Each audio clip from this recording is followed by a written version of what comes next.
Once again, good morning. Welcome to my video. Ito po ulit si Daddy GM.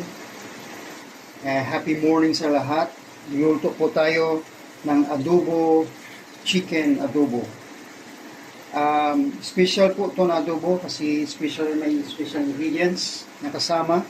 The rest, mga special spices which good for the family breakfast, lunch, and even dinner kung may matira pa.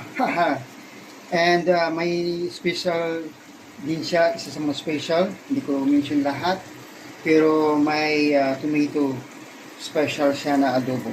So ito yung magandang breakfast namin, lutong bahay, lutong pagmamahal, at lutong pangpamilya. So see you again on my next video, and God bless. Once again, good morning.